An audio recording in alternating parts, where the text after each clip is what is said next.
Okay, so here I am working on this Corvette for my dad. It's a 1974. It was all original, everything matching. His dream car, canary yellow, used to be. He has ALS now, so he can't really move around. And I want to get him in this car and take him for drives.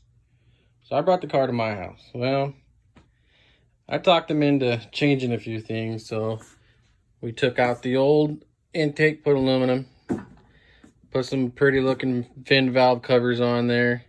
I put all new calipers on, new pads. Cracked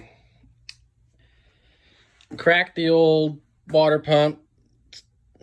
Long story, but so I gave me an excuse, buy a new water pump.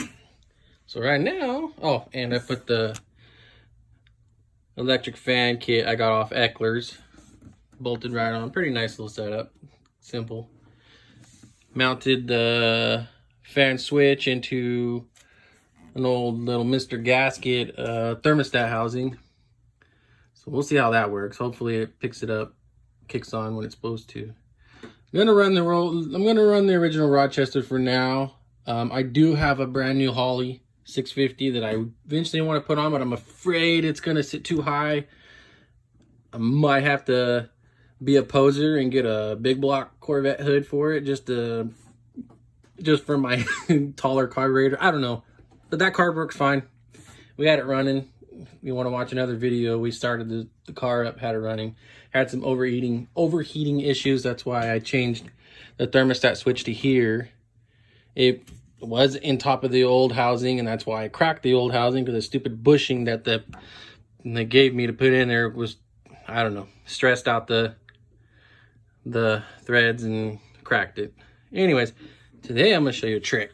So, trying to button everything up and get the pulleys back on, and you gotta get these studs back in. Well, you take the bolts off, or the nuts. I started threading them on. These studs are threaded on both ends, as you can see down there.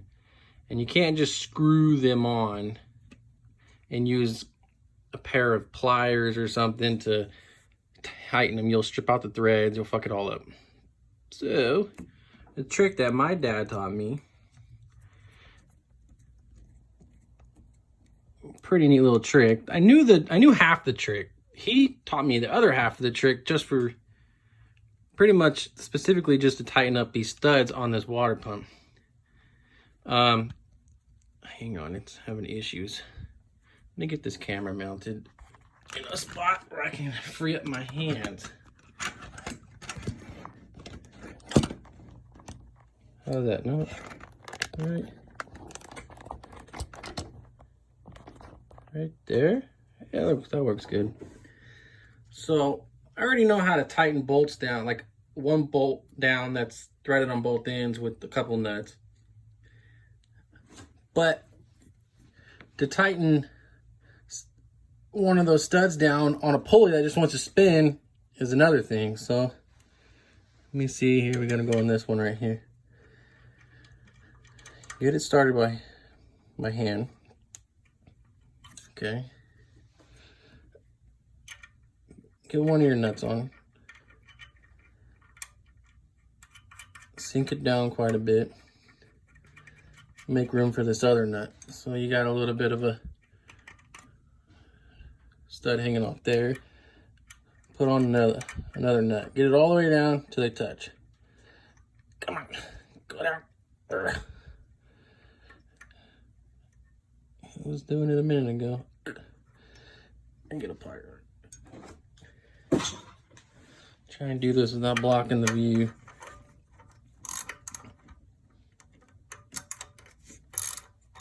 There we go. Fingers are just brittle. Little sissy fingers. Oh, don't want to spin the second one. So I want to get this top nut all the way down, touching that second nut right there. And there we go, we're on. Sit. Next thing you want to do, take a box wrench, and you want to go the opposite way and sandwich these two nuts together. Hard as you can. Get them nice and snug. Boom. Now they're one. Now, when you tighten on this top nut, it's going to force this stud. It's going to pinch against this other nut, and it's going to force it to spin the stud. Now you see the stud spinning. Well, you can only hold on to this stupid pulley for so long until it starts sliding around your hand. So here comes the trick. Get yourself a nice screwdriver. You want to sandwich the screwdriver between two studs. You can get these studs started by this little trick until you can't hold on to the pulley no more, until the pulley wants to start to spin in your hand.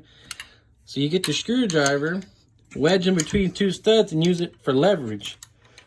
This will give you a solid hand on that pulley, so it won't spin no more. Now look, get that stud going now. Every time you pull, you just push the other way with your screwdriver, and it gets that stud moving. And there you got it.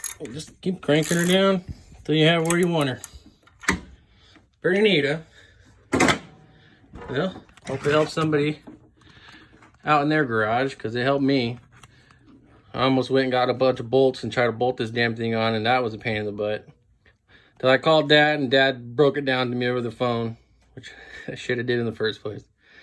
If this video helped you out in any way or taught you something you didn't know, hit the subscribe button. I'll make some more videos for you guys. Thanks.